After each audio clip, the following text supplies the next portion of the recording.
کیونکہ اس وقت صرف اسرائیل کی انٹرسٹ نہیں ہے کہ یہ جنگ رکے، کیونکہ وہ چاہتا ہے کہ اس جنگ کے غاب میں ایران کی physical material building military headquarters command and control اس حد تک ڈسٹرکشن کر دی جائے کہ اگر کسی طرح وہ اپنی شرائط یہ منوا بھی لے کہ اس پر سینکشنز لفٹ کر دی جائیں تو وہ آنے والے کئی دہائیوں تک اپنی اسٹیبلٹی جو ہے اس کو ریسٹور کرنے میں لگا دے، ایک بیسک ورکنگ کہہ لیں ایک فنکشنل ہونے میں ایران اتنا ٹائم لے لے کہ 20-30 سال تک پیچھے چلا جائے تاکہ وہ اپنے میزائل ٹیکنالوجی اور نیوکلیر پروگرام کو ایڈریس نہ کر سکے۔ تو آپ نے دیکھا ہوگا کہ میں احسان اس لیے کہا تھا کہ انہوں نے کوئی اتنی فیور نہیں کیا ہے، اس لیے کہ ایران نے بہت پوٹنٹ قسم کی تھریٹ پیش کی تھی جب انہوں نے یہ کہا تھا کہ جو بجلی گھر ہیں along the coast جو GCC کے ہیں،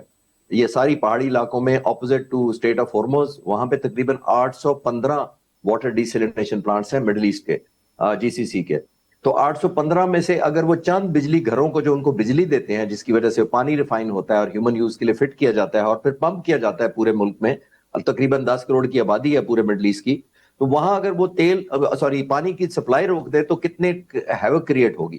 تو ایران کی اس تھریٹ کے بعد آپ نے دیکھا ہوگا کہ امریکہ نے اسرائیل کو بھی کہا تھا کہ وہ پاور سٹیشنز پر خاص طور پہ حملہ نہ کرے، کیونکہ پاور سٹیشن ایران میں تو سمپل بجلی جائے گی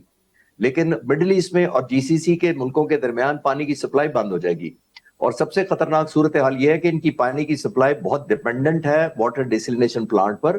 کیونکہ تقریباً 85% جو ہے وہ عمان کی ڈیپینڈنٹ ہے، 90% کویت کی ڈیپینڈنٹ ہے، 70% سعودی عرب کی ڈیپینڈنٹ ہے،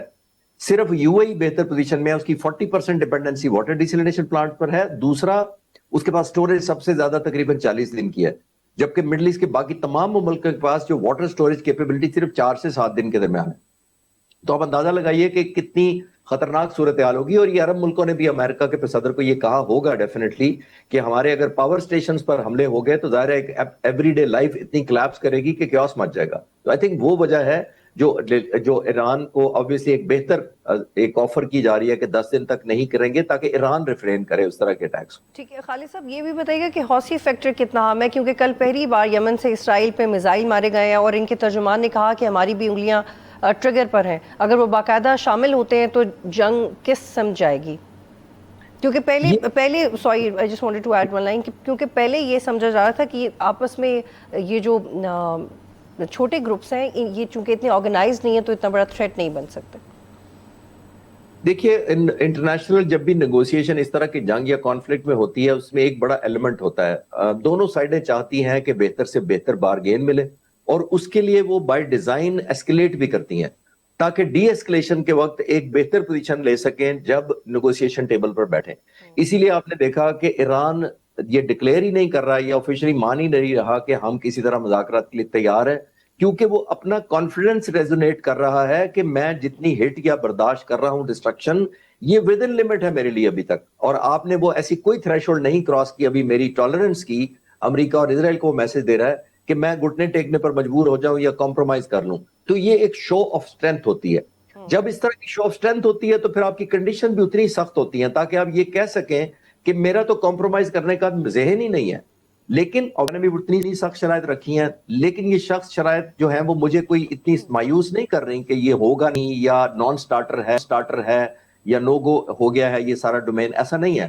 یہ شرائط بھی نارمل ہے میرے حساب سے، یہ کنڈیشن بھی ٹف ہے، یہ جو ایسکلیٹ ہے یہ بھی میری نظر میں نارمل ہے، کیونکہ دونوں سائڈیں اپنا اپنا فیوریبل انوائرمنٹ بنانے کے لیے سارا کچھ کر رہی ہیں تاکہ جب میز پر بیٹھیں تو کمپرومائزز کرتے وقت اس تھریش ہولڈ پر آ کر رکے جو ان کے لیے بیئر منیمم ہے۔ تو آئی تھنک بائی ڈیزائن ہو رہا ہے، جو ہوتیز کا ایلیمنٹ بھی ڈالا ہے، یہ پریشر ماؤنٹ کیا جا رہا ہے امریکہ پر اور اسرائیل پر کہ مذاکرات آپ نہیں کریں گے تو آپ ایک نئی ڈائمنشن کھول رہے ہیں، جس طرح امریکہ کر رہا ہے کہ 182 بریگیڈ کو ہم 82 بریگیڈ کو بھیج رہے ہیں، ایئر بورن بریگیڈ کو، وہ ایسکلیشن کی ایک پوسچرنگ ہوتی ہے، اسی کے کاؤنٹر میرا خیال ایران نے یہ کیا۔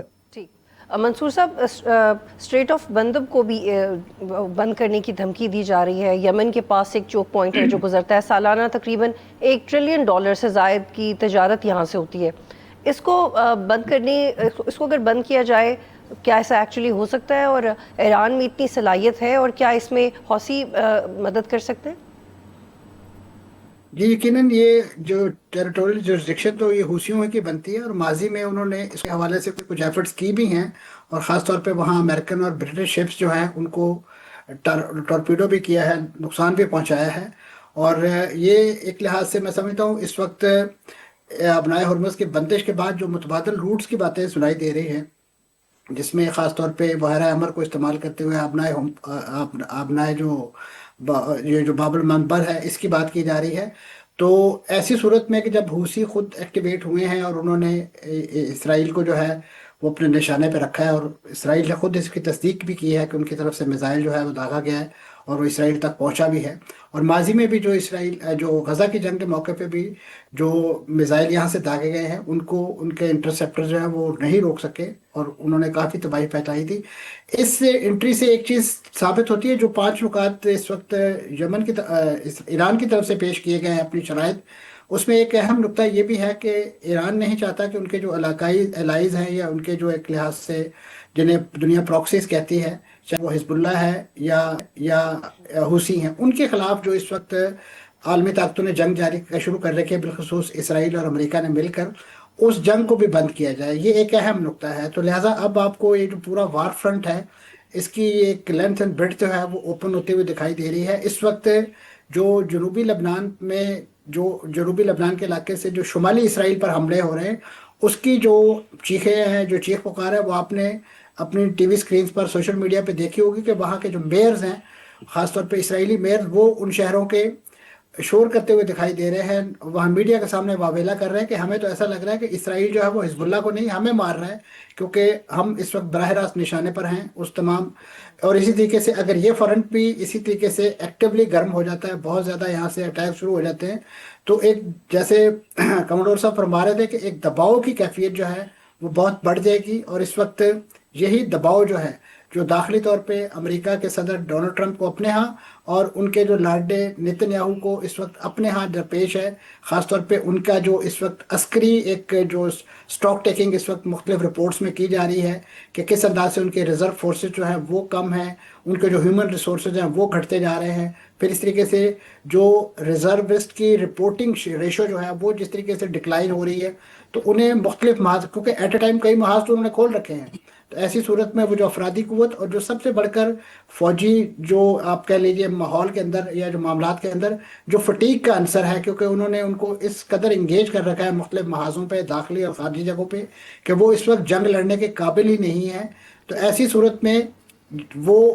دلی خواہش ہے، بیک اینڈ پہ اٹموسٹ کوششیں جاری ہیں نیتن یاہو کی بذریعہ امریکہ کے کسی طریقے سے مذاکرات جو ہے وہ شروع کیے جائیں، تاکہ جنگ بندی کے حوالے سے یا اس جنگ کو کسی طریقے سے سمیٹنے کے لیے کوئی اقدامات کیے جا سکیں۔ تو اب یہ جو مسل فلیکسنگ اس وقت دکھائی دے رہی ہے، چاہے وہ امریکہ کی ہے، اسرائیل کی ہے اور ساتھ ساتھ ایران کی ہے، ان تمام کا منتہا اور مقصود یہی ہے۔ ہم یقیناً اس وقت جس تھریش ہولڈ پہ کھڑے ہیں بالخصوص مذاکرات کے حوالے سے، ایک دعا بھی کی جا سکتی ہے، امید بھی کی جا سکتی ہے کہ اس سے کوئی معاملات جو ہیں وہ سلجھاؤ کی طرف جائیں۔ ٹھیک ہے،